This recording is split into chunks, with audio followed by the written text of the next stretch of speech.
dari harga transaksi tanah yang telah di atasnya ada bangunan setidaknya hunian lah ya. Dari data transaksi yang dimiliki oleh Knight Frank Indonesia, kami mencatat setidaknya di Jakarta ya ada beberapa area atau catchment area yang kita memang deteksi sebagai wilayah dengan harga tanah atau harga tanah atau harga properti tertinggi ya. Di antaranya adalah sebut saja misalnya Pondok Indah, kemudian ada wilayah Permata Hijau, Senayan, kemudian Menteng, dan tentu saja kawasan tengah kota atau inti kota Jakarta atau kawasan pusat bisnis yang kita kenal sebagai kawasan CBD Jakarta. Kalau kita bicara kawasan CBD, tentu aja ada beberapa koridor yang kita bahas ya, seperti koridor Tamrin, Sudirman, dan kemudian juga Gatot Subroto. Saya rasa juga termasuk di dalamnya Kuningan ya, Rasuna Said masuk ke dalam catchment area dari CBD Jakarta. Oke, baik. Lalu kalau kita lihat faktor apa saja sih Bu yang Ibu temukan begitu yang membuat akhirnya harga tanah yang tadi Ibu sebutkan beberapa daerah setiap tahunnya itu kian tinggi begitu? Jadi setidaknya ada beberapa hal ya yang kami nilai sebagai penentu harga tanah ya dalam hal ini di suatu kawasan. Yang pertama adalah aksesibilitas. Aksesibilitas kalau kita sebut akses ini adalah kemudahan ya, kemudahan lokasi tersebut mencapai lokasi lain atau konektivitas. Ya, jadi lokasi kita lihat dari aksesibilitas yang pertama. Yang kedua adalah sarana prasarana wilayah. Bagaimana wilayah tersebut memiliki sarana yang menunjang, tidak hanya fungsi bangunan itu sendiri, tapi bagaimana layanan-layanan publik ada di sekitar wilayah tersebut, ya. Dan tentu saja kalau kita bicara kawasan premium atau kawasan dengan harga tanah tertinggi, ya tidak terlepas dari citra kawasan. Citra kawasan ini pasti awalnya by design, ya. Kalau kita sebut Menteng, memang dia sejak tahun, let's say 1920 ya, dikembangkan oleh Gubernur Hindia Belanda saat itu sebagai kawasan elit. Ya, kawasan elit atau kota taman pertama di Jakarta, di Indonesia bahkan. Jadi memang by design didevelop sebagai kawasan elit. Dan sekarang mungkin kita bisa melihat beberapa kawasan yang juga terdevelop sebagai kawasan elit ya, sebut saja yang agak baru mungkin bisa kita sebut seperti Permata Hijau ataupun Pondok Indah ya, kawasan yang memang citranya adalah kawasan premium. Dan kita juga perlu melihat bahwa memang peruntukan ruang tidak bisa dipungkiri dalam hal ini juga menentukan harga. Ya, ketika disebutkan dalam peruntukan ruang bahwa tanah-tanah tersebut adalah fungsi komersial, maka umumnya harga tanahnya akan bergerak lebih tinggi. Ya, dan tentu saja kita perhitungkan juga bagaimana nilai tukar uang ya, nilai tukar harga yang berlaku saat ini yang biasanya refleksinya bisa kita indikasikan dari bagaimana nilai inflasi yang berfluktuasi saat ini. Jadi itu di antara hal-hal yang menentukan bagaimana harga tanah akhirnya tinggi dan bagaimana permintaan datang ke wilayah-wilayah yang saya sebutkan tadi sebagai wilayah-wilayah premium dengan harga yang tertinggi. Oke, baik. Itu pertanyaan saya selanjutnya, Bu. Ini kan seperti yang kita ketahui, Indonesia dan juga banyak negara masih berusaha untuk survive dari efek pandemi yang berkepanjangan, dari sisi ekonomi terutama. Daya beli masyarakat bisa dibilang masih belum seperti sedia kala begitu. Apakah memang permintaan terhadap tanah-tanah di kawasan premium yang tadi Ibu Syarifah sebutkan memang masih tinggi sampai saat ini? Jadi memang ketika kita bicara harga tanah atau aset properti ya dengan nilai yang premium ya, ini kita tidak bisa membaca pada segmen yang range-nya luas ya. Karena unit-unit premium atau harga-harga properti tertinggi sifatnya segmented ya, hanya bisa diakses oleh segelintir segmen saja gitu. Tapi adakah permintaannya ya? Kami melihat dalam let's say sejak tahun lalu ya, pergerakan mulai ada untuk tanah atau properti pada segmen high end atau premium ini. Oke, berarti memang permintaannya masih tetap ada begitu ya, meskipun memang Masih tetap kondisi ada, meskipun daya beli proses masyarakat pemulihan tetap berjalan ya, betul. gitu. Tapi memang eh, tidak sebaik seperti sebelum masa pandemi, Ya. ya. Dan unit-unit yang ditawarkan pun memiliki sifat yang sangat negotiable saat ini. Oke, baik. Oke, lalu kita bisa sebutkan tadi daerah-daerah yang premium dengan harga yang cukup tinggi begitu, seperti daerah CBD di Jakarta seperti Sudirman, kemudian juga Menteng tentu saja, kemudian yang tadi Ibu sebutkan Permata Hijau, ini kan masih tetap memiliki harga yang tinggi. Tapi kan ada satu faktor lagi nih Bu, di mana pemerintah pada saat ini sedang mendorong pembangunan IKN. Apakah memang ke depannya dengan pembangunan IKN ini harga-harga daerah-daerah yang tadi Ibu sebutkan akan terus tetap meningkat begitu setiap tahunnya? Oke, jadi kalau kita lihat kawasan yang disebutkan Mbak Dina tadi ya, CBD, kemudian Menteng, Permata Hijau, dan seterusnya memang adalah wilayah premium ya. Apakah itu sebagai fungsi hunian maupun fungsi komersial. Ya, jika kita bicara IKN dan perpindahannya dan rencana perpindahannya, maka fungsi kota yang pindah ya dalam konteks IKN adalah fungsi pemerintahan dalam arti ibu kota ya. Sementara jika kita bicara CBD adalah kawasan pusat bisnis yang kegiatannya di drive oleh kegiatan jasa perdagangan dan bisnis yang relatifly digerakkan oleh private sector. Ya, jadi menurut kami dalam hemat kami CBD ini masih menjadi area-area yang premium meskipun perpindahan IKN akan dilakukan dalam beberapa tahun ke depan ya, karena memang fungsinya sebagai kawasan pusat bisnis di Indonesia yang masih menjadi sentral ya, pusat bisnis di Indonesia saat ini, dan cukup matang sebagai kawasan kegiatan bisnis dengan intensitas yang tinggi. Saya rasa tidak hanya di skala nasional tapi juga diperhitungkan di skala regional. Oke, baik. Berarti kita sepakat memang daerah-daerah premium yang tadi Bu Syarifah sebutkan, baik di Jakarta Pusat dan juga di Jakarta Selatan ini, meskipun ada pembangunan IKN akan terus naik harganya.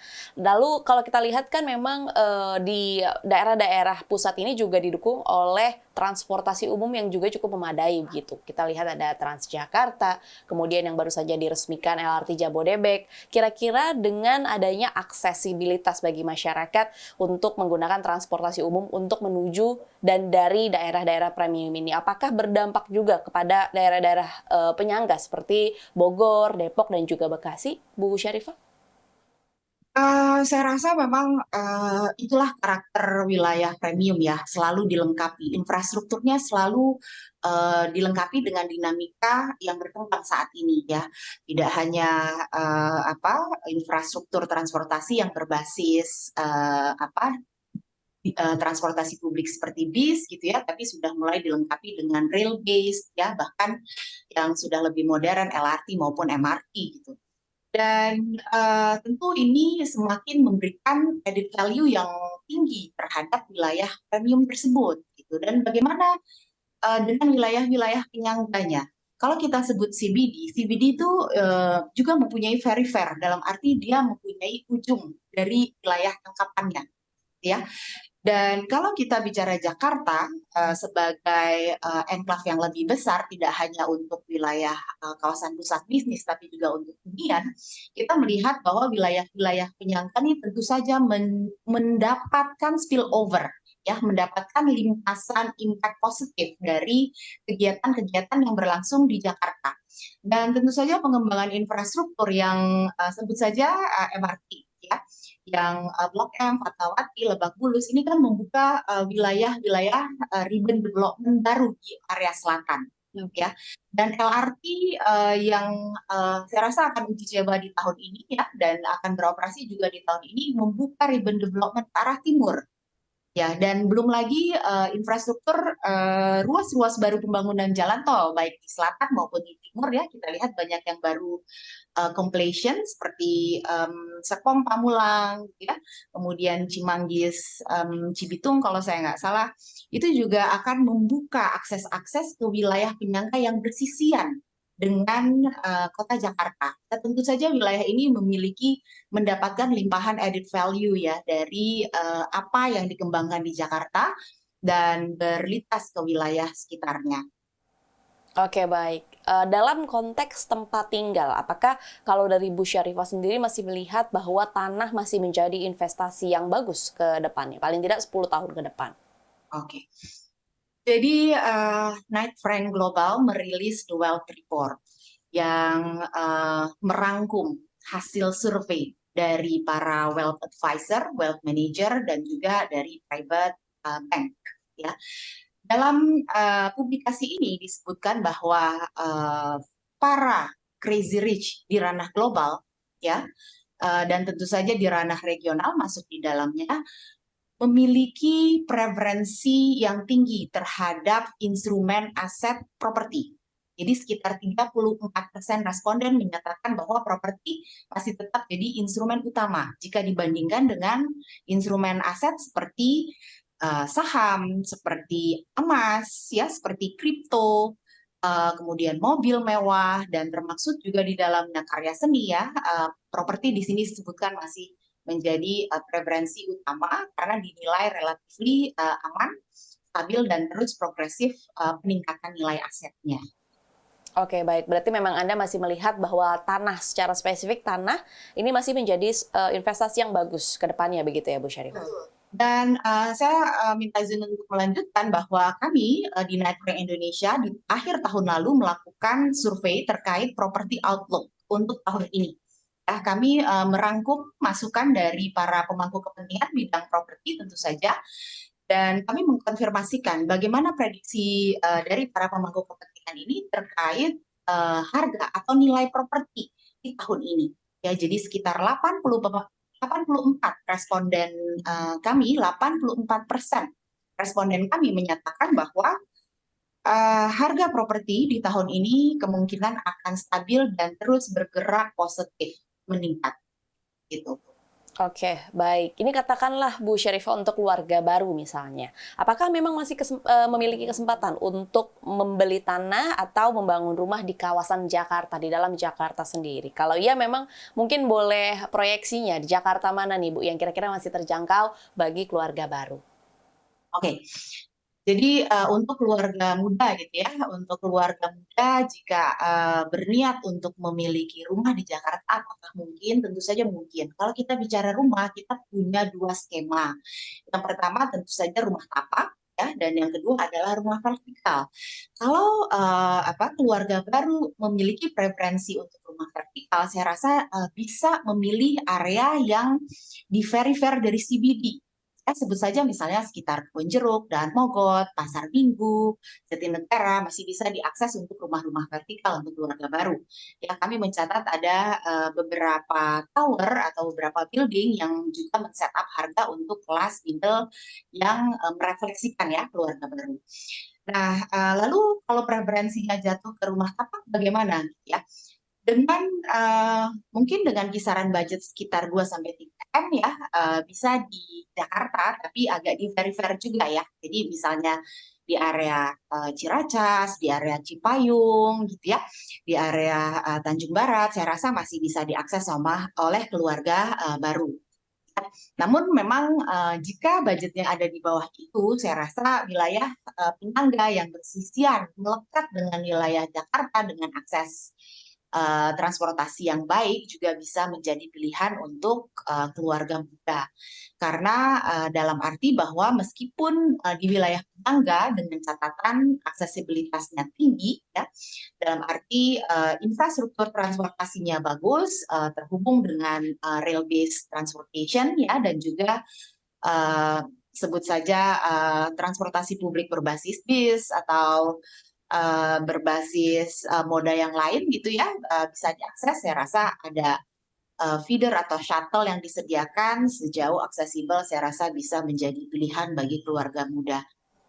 Oke, baik. Berarti memang transportasi umum ini bisa menjadi pertimbangan yang cukup berat begitu ya untuk menentukan apakah memang suatu wilayah ini layak untuk dijadikan tempat tinggal atau tidak begitu ya Bu Syarifah? Betul, karena kita melihat bahwa efisiensi ya dari transportasi publik ini cukup tinggi. Pertama, saving time pasti ya. Kalau kita memilih moda transportasi berbasis rel, kita tidak bisa pungkiri bahwa efisiensi waktunya lebih baik gitu. Dan tentu saja harganya pun lebih ekonomis ya. Ya. Dan kita juga melihat bahwa akhir-akhir ini Jakarta mengalami kemacetan yang saya rasa semua merasakan gitu. Iya. Jadi efisiensi dan efektivitas ini bisa dicapai, konektivitas bisa dicapai dengan baik dengan transportasi publik yang prima.